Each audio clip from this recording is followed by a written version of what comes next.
Good afternoon, sir. Gagawa po ako ng simpleng system which is inventory system ng if-else ng Python. First, create po tayo ng parts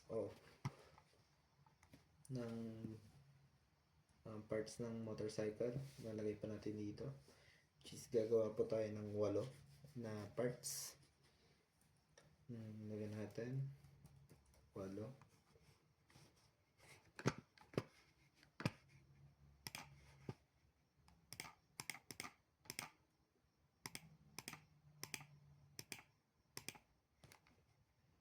Then, pagkatapos natin may lagay yan,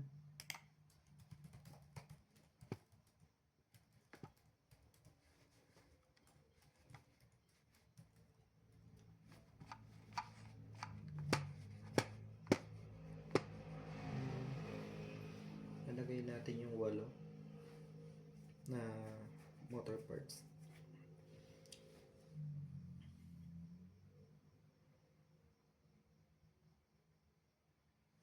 Then, ayan, nilagay na natin.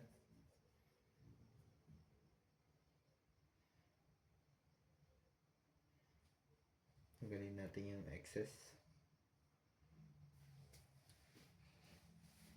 Then ngayon, lalagay naman natin yung prices. Meron tayo ditong lalagay na specific na presyo natin ng 45, 185 or 85,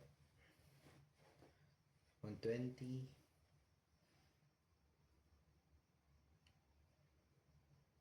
15, 30,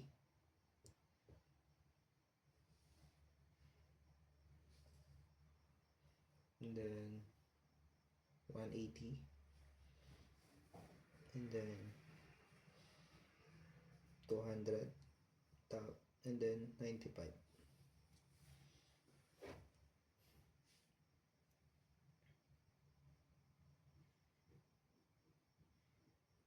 Lagay naman tayo ng stock 10, 5, 15, 25, 30, 8, 12, 7. Display inventory, def muna, tapos display inventory. Alisin din naman natin tong part na yan, yung quantity. Then papalitan natin siya ng underscore, backslash n, then equal, then lalagay natin yung title. Lalagay ko is mobile inventory. Motor cycle inventory. Then itong excess na underscore, alisin lang natin yung sobra. Then lalagay natin is asterisk 50. Then itong 4, papalitan din natin to. Alisin natin yan.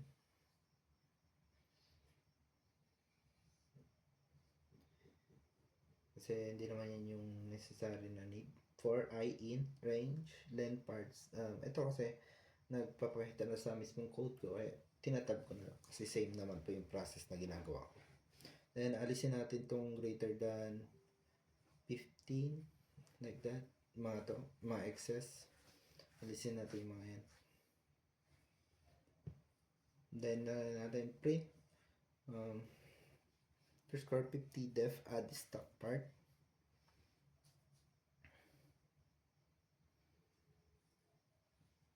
Then lagay natin this add stock, then try, then dito palitan natin to ng restock, then lagay natin yung close bracket,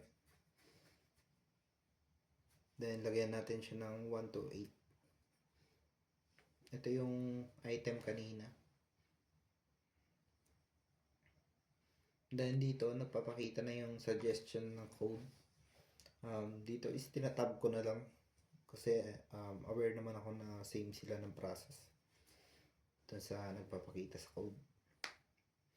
Then ngayon, lalagyan natin siya ng print, please enter valid number.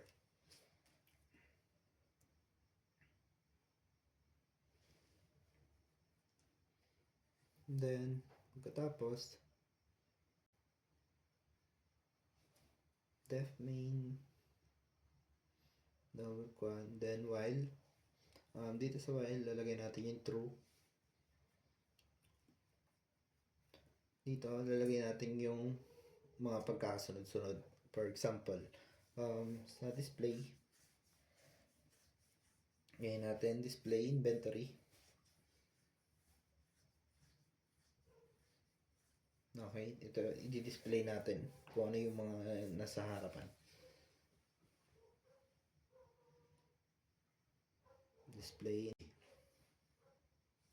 Then yung display inventory, add stock, and exit. Ito yung mga isi-select mo sa terminal para kung gusto mong mag-update, kunyari magdagdag ka ng stock or tignan mo kung ano yung laman ng inventory, i-enter mo lang yung number niya. So ngayon, kinakode ko na yung part ng if else. Sa if, yung choices, ganun. Lalagay ko yung display inventory, else if, add stock, ganun. You can see ito na yung pinakalas na gagawin. Lalagay natin if, name, and then main. Then bracket na main. Then ngayon, i-run natin siya sa terminal.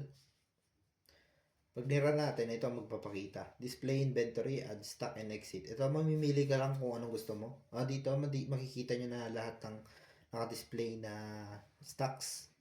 Then ngayon, kapag ginawa ko, nilagay ko yung number 2, magpapakita naman kung mag-add stock. And then yun po yung kabuuan ng aking report. Thank you.